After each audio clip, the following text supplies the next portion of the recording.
Alex, yes. Well, hang on. I'm going to come to Alex in a sec. Okay, all right, I'll wait. Well, Would you mind waiting? Well, actually, I don't know, no. Carry on. It's you, mate. I'm just going to... I was going to make the point, Alex, that something very different happened with Prince Harry was that he was in a relationship with a woman who was very different.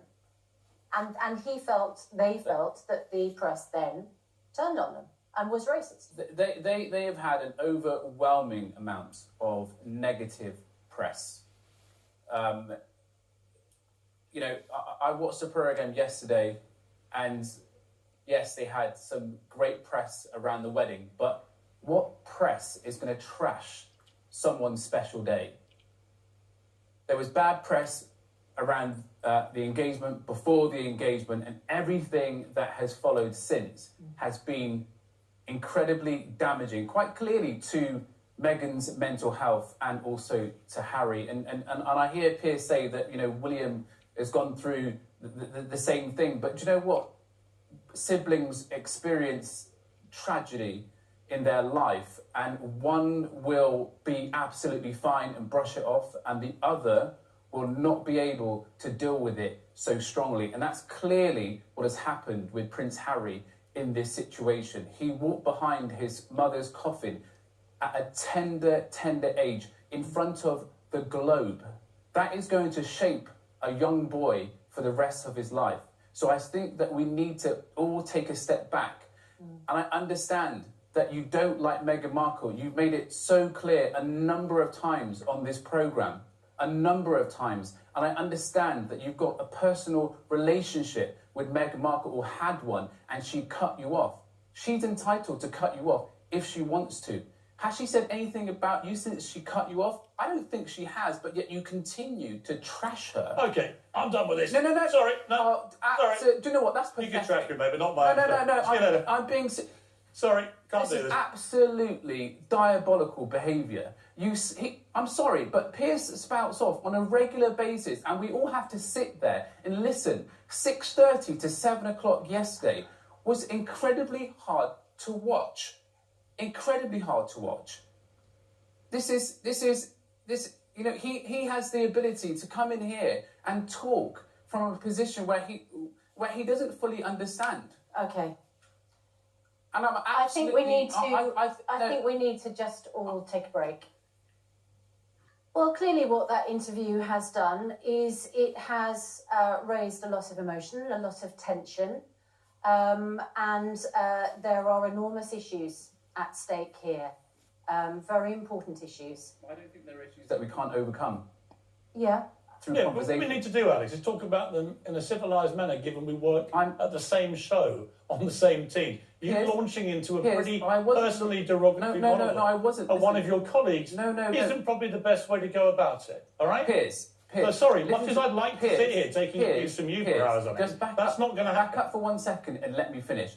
I'm not trying to come on this show and take you down, tear you apart. That's exactly what you tried to do. That's not. And I'm just not prepared to do that. Piers, I'll take it from people outside. I'm not going to take it from you as one of our team. Piers, just because we're on the same side doesn't mean we have to have the same view. No, you can express your view without being personally derogatory. Listen, the thing for this whole situation is very personal for me.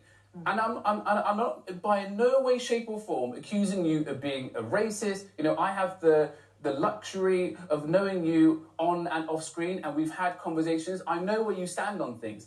I'm not... Let's just make that clear, that you do have these conversations all the time. All the time. And I've got a great amount of respect for you, Piers. I wanted you on the show today because you sent me a really thoughtful and nuanced message about all this. Yeah, and I thought we could have a thoughtful, nuanced conversation. Well, let's have that thoughtful, nuanced conversation, because that's important. Of finding a different way to explain, not to you, but to so many people, on why what is being said is so wrong. Right. I've walked into institutions as the only person of colour and experienced covert and overt racism on so many occasions. And why the Meghan interview really resonates with me is because an ex-work colleague, not of this show, asked me if I was worried about the shade of cocoa that my son was going to come out. Right. So I fully understand the hurt that is behind all of that. Right, let me ask... And when you're mixed race, what you find, in my personal experience, and there may be other people that may come forward and say this, is that when you are a lighter shade of black, people gain confidence and feel that they can say things to you that they wouldn't say to a black person. That's such an interesting point. And that is my experience of all of this. Right. And by the way, I completely respect that. Right, and that's why I wanted to get you on the programme today. It was my suggestion to have you on to talk about this. But Piers, right? And thank you so much for having me on the programme. I really appreciate it. But I just want you also to be aware of the power of your words. And I'm not saying that you're a racist, but what I do... What are you saying? Do you know what I honestly feel? I feel as though... because of your previous relationship with Meghan Markle, you've sometimes... I didn't have a relationship with Meghan Markle. You met up with her, you knew her. I knew her briefly. Right, so we joked about it on the show. All that did was... So I'm allowed to speak. Okay, talk. All that did was inform me that she's a bit of a cut and run. Right. Throughout her life, and all her family, her father... Yes. Her ex-husband, her ex-friend, they've all been cut out of her life, right? And it's an interesting observation that I happen to be one of those people. An interesting observation, but I do feel... Right, can I finish this situation that you are struggling... Guys, if we're going to have this conversation... You've got to let me talk. Talk. Right. Can we talk about the programme? It doesn't really matter what I think of Meghan Markle. It doesn't matter whether I believe her or not. What matters is the damage that she is accused of doing to the royal family. Let me ask you honestly, on the issue of race, she has now got the whole of America and the worst of the world, frankly, looking upon the palace, the monarchy, the Queen, everyone in the royal family as a bunch of racists. And it all comes down to two things that she said in the interview. One is something she didn't hear, but Harry reported back to her, that a senior member of the royal family that wasn't the Queen or Prince Philip, so presumably is either Charles or William, we hazard a guess, has made a comment to Harry about what colour skin his baby may be if the relationship progresses. Okay, but there was concern about the way in which that question was asked. That's my question for you. She said there was concern. Harry didn't say that.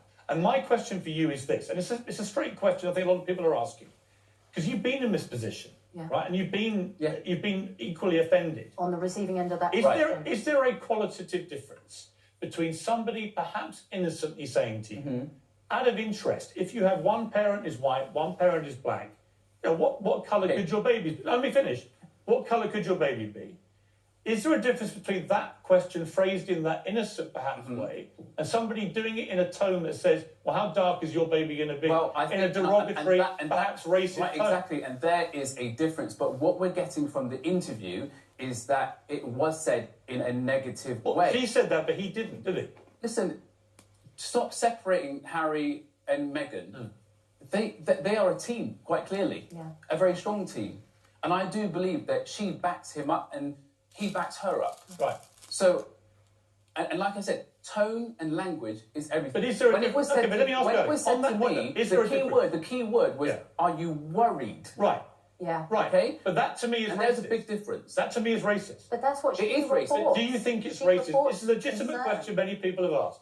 Is it racist, do you think, if for argument's sake it was William or Charles? Let's not put a name to this person. We don't know. And part of the problem, and I know you agree with me about this, it'd be easier if they just said who it was. Right. I'll come to that. But is there a difference? If it was said, perhaps in all innocence, right, and they just said, oh, what colour baby might you have, without any suggestion of it being a concern or a worry if it had darker skin, would that in itself, would just the question be racist?